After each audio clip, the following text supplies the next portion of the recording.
wielding immense power was not enough. They wanted recognition.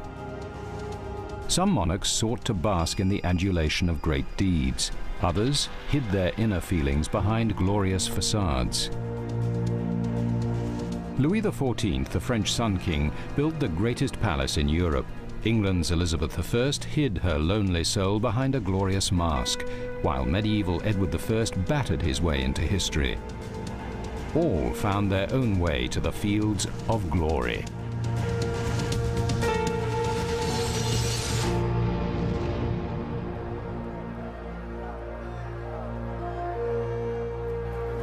Jousting was the sport of kings in the Middle Ages, a test of manhood, bravery, and warrior skills. As the ladies of the court looked on, nobles and royalty pitted their strength in mock combat, according to the strict code of chivalry.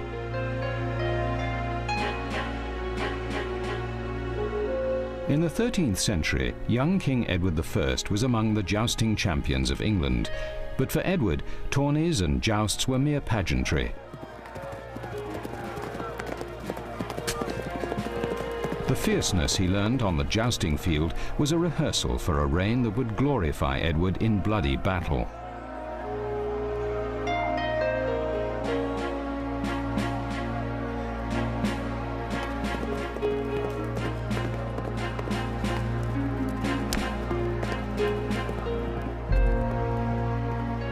Born in 1239, Edward was a man with a vision of glory for his kingdom. His drive was so intense, he ordered his bones to be carried into battle if he were ever killed in combat. Edward's ambitions were stirred when he traveled through Europe to fight in the Crusades.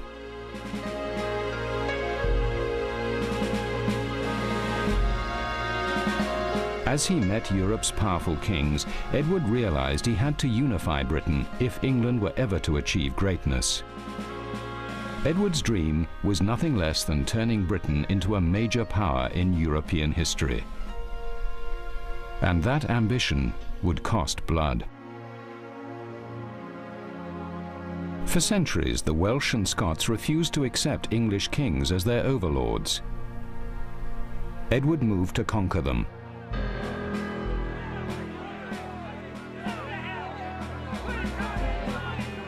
The king traveled for days across the country to meet his army, snatching sleep in his chainmail suit when he could.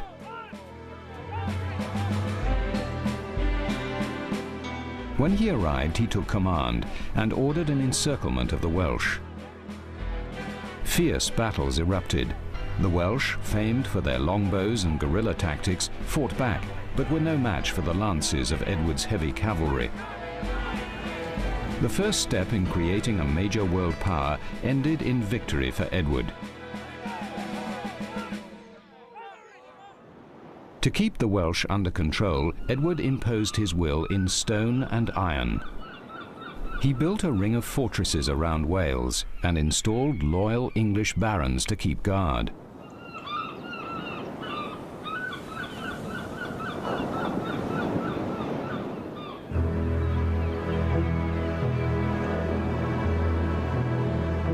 This massive, impregnable castle of Carnarvon was the embodiment of Edward's determination to build a truly united Britain. Carnarvon Castle stamped Edward's dominion on the landscape, reminding potential rebels of the grand power of the English throne. Inside the walls of the castle, Edward and his followers were safe, but life there was far from luxurious.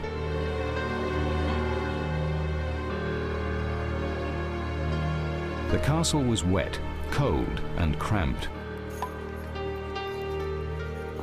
The food was poor, and this was the sanitary facility, vertical chutes used as latrines. Nobody washed, not even the king, and their lice-infested coats were hung over the latrine so that ammonia fumes from the sewage would kill the parasites.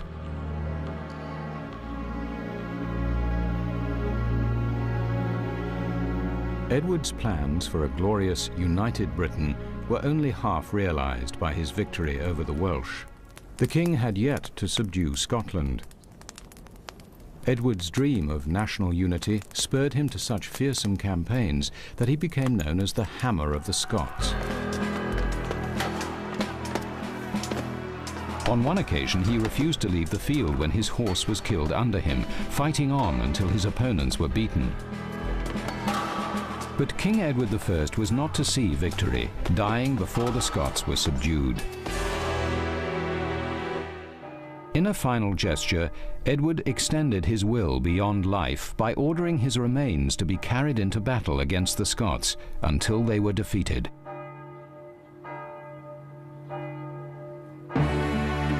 Before he died, Edward sealed his glory by making his son, Edward II, the first Prince of Wales, a title passed down through each generation of British royalty and still held by the heir to the throne to this day. By subduing the Scots and the Welsh, Edward I set the goal many English monarchs pursued after him, a drive to unify the nation into one united kingdom and set the stage for England to become a world power.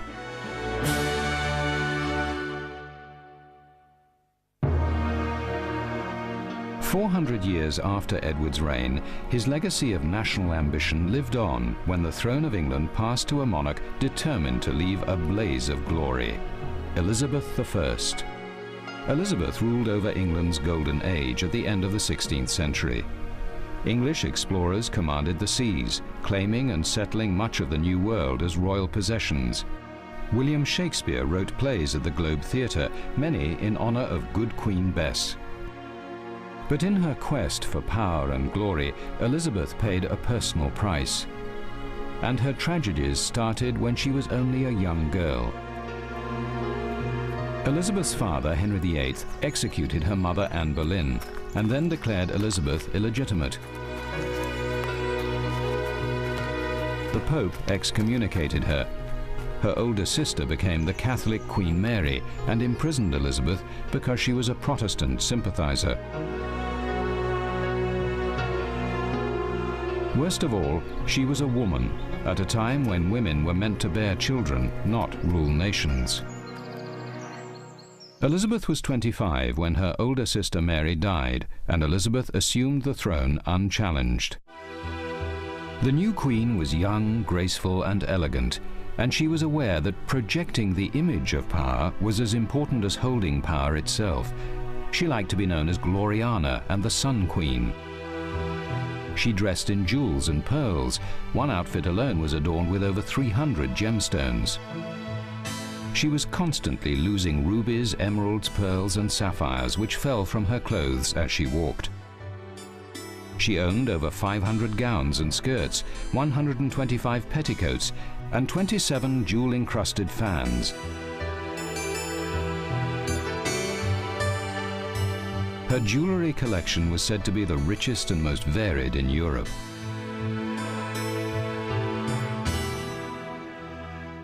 As soon as she was crowned, Elizabeth was deluged with offers of marriage. Russian Tsar Ivan the Terrible sought her hand, as did Eric XIV of Sweden. Even Philip II of Spain, the most powerful man in Europe, toyed with the idea.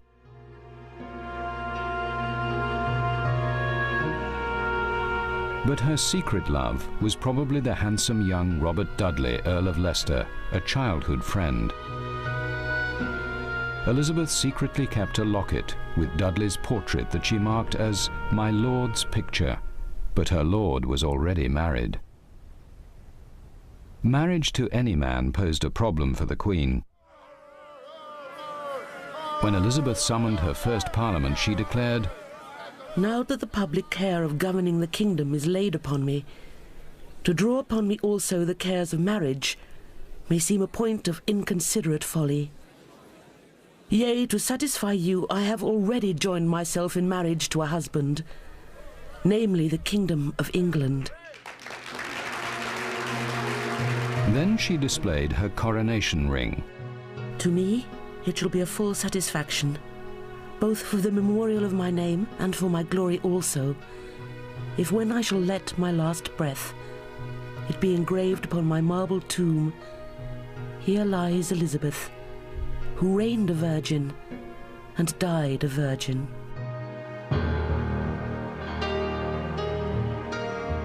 Just a young woman when she spoke those words, Elizabeth kept her promise as she set out to establish a glorious reign. When Philip II of Spain, her rejected suitor, launched an invasion of England, Elizabeth seized her chance to show her true glory. In 1588, a massive Spanish armada of 130 ships and 17,000 soldiers sailed up the English Channel to attack England. As the armada approached, Elizabeth travelled to visit her troops. I am come amongst you, not for my recreation and disport, but being resolved in the midst and heat of battle to live and die amongst you all, to lay down my honour and my blood even in the dust, for my God, my kingdom, and my people. I know I have the body of a weak and feeble woman, but I have the heart and stomach of a king, and a king of England too.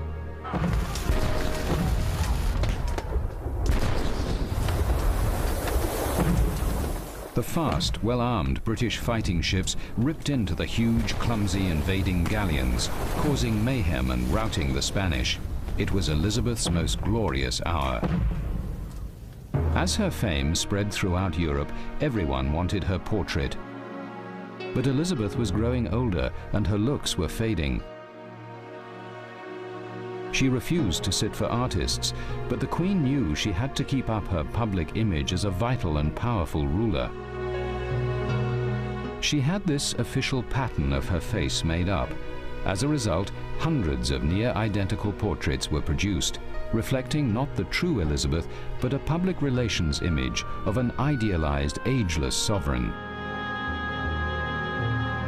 Elizabeth's official face gradually became a lie, and her real face disappeared beneath growing layers of powdered eggshell, alum, poppy seeds, and white lead. Yet somehow one portrait managed to slip through the net of official censorship. It showed a tired, deeply wrinkled face and an ill-fitting wig over a balding head. A far cry from the many official portraits painted the same year.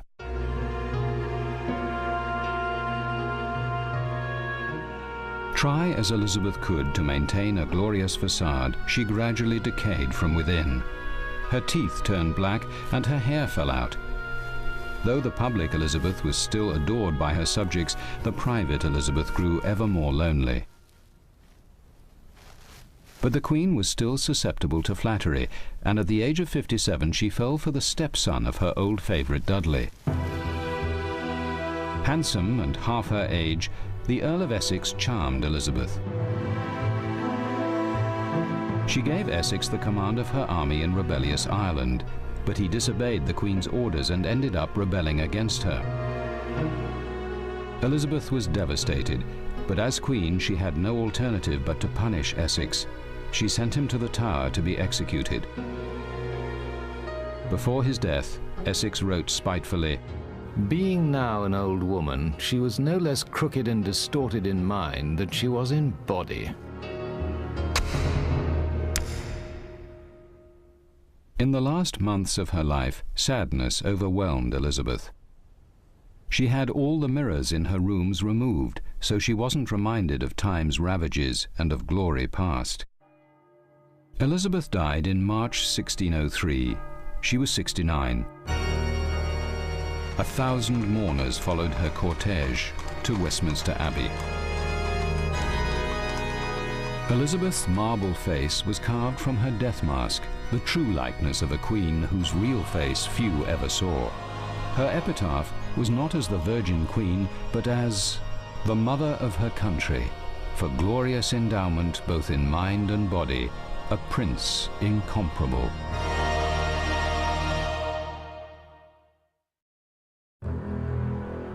"40 years after Elizabeth's glorious reign ended, across the Channel a prince was born who would become France's most glorious monarch. But the start of his reign promised nothing but ignominy. Before dawn on a February morning in 1651, the boy king woke to hear the furious roar of an angry mob rioting against rising taxes. They were breaking into his palace.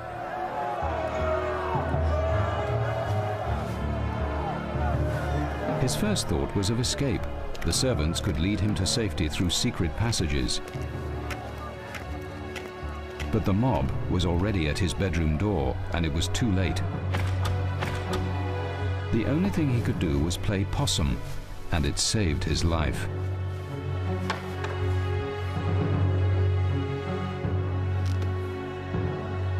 The mob was so charmed by the sleeping child, it said they left the palace on tiptoes, according to a witness.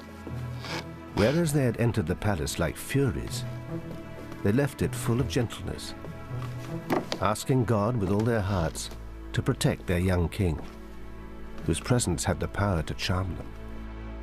The boy king was Louis XIV of France, who came to the throne at the age of 5. His reign was to be the longest and among the most glorious in European history. Louis grew up here, in the Palais Royal, in the center of Paris. It was a time of great upheaval. Harvests were bad and taxes were rising. The young King Louis was not even old enough to be crowned. He was besieged, not only by the Paris mob, but by his own nobles.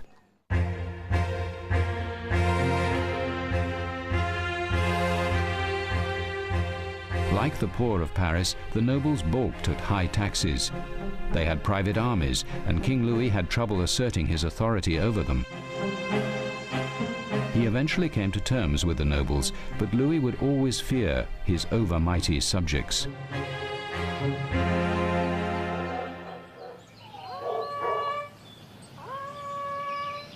As a young man, Louis loved hunting in the woods outside Paris. On one of these trips, he had an idea that would counter both his enemies at one stroke.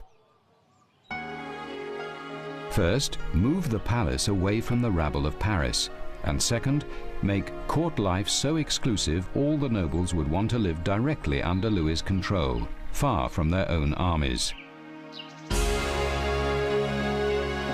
The new palace, Versailles, with its grand parks, lakes and paths, was a gargantuan project that took 36,000 workers and 5,000 horses more than a decade to build. At the court of Versailles, Louis imagined himself as the Sun King, the center of the universe. His courtiers were the planets, his subjects the stars. He created a new celestial order, and it dazzled all who fell into its orbit. Louis turned every minor detail of daily life into ritual. Even the king's daily dressing was high ceremony, and Louis reduced his nobles to minor roles in his pageant. One duke might hold Louis's nightshirt, a second help remove it. A prince might have the high honor of handing the king a fresh shirt for the day.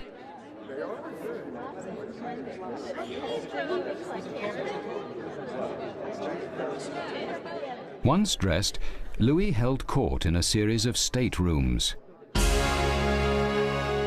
Dignitaries and ambassadors were ushered up the magnificent state stairway into the Venus or Diana drawing rooms, where they were permitted to pay homage to the Sun King.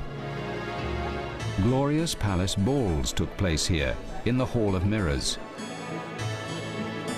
Its furnishings were all gold and silver, lit by 4,000 candles set on shimmering crystal chandeliers. Louis made Versailles so glorious that a noble who failed to attend court became a nobody. Nobles basked in the reflection of Louis's glory and caused him no more trouble. But beneath the glittering facade, all was not well. Louis himself remarked, "The vocation of kingship is great, noble and delightful, but it is not without hardships, exhaustion, anxiety. Sometimes the uncertainty drives one to despair." For all its glory, Versailles was not cozy. Kitchens were hundreds of yards from the dining room. By the time food reached the king, it was cold. The chimneys smoked. There was no sanitation in the building, and Louis's hunting dogs ran free inside, fouling the rooms. The great palace stank. And Louis was becoming a shadow of the glorious Sun King he had once been. Because of a failed dental operation, the king was unpleasant to watch at dinner. When he drank, liquid gushed through his nose, and, it was said, flowed from there as from a fountain. And Louis's personal hygiene consisted only of washing his hands with brandy. When he once rebuked his mistress for poor manners, she retorted, "At least I do not stink to high heaven as you do." Versailles was to be Louis's crowning glory, but it was also the scene of much grief for the king. In 1681, his official mistress was found to be practicing black magic on him. She was discreetly exiled. 2 years later, Louis's wife died, followed quickly by his son and heir, his daughter-in-law, and finally his grandson. And Louis was constantly ill. Toothaches, headaches, and fevers plagued him. An infestation of tapeworms made him a glutton. He ate 3 chickens at one meal even when he was dieting.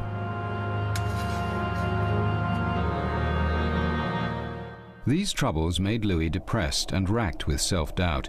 Though he maintained a glorious public facade, underneath he was sinking into a midlife crisis. All his life, Louis maintained, "My greatest concern has always been glory," and Versailles was that supreme achievement. But his children wanted no part of the grand palace.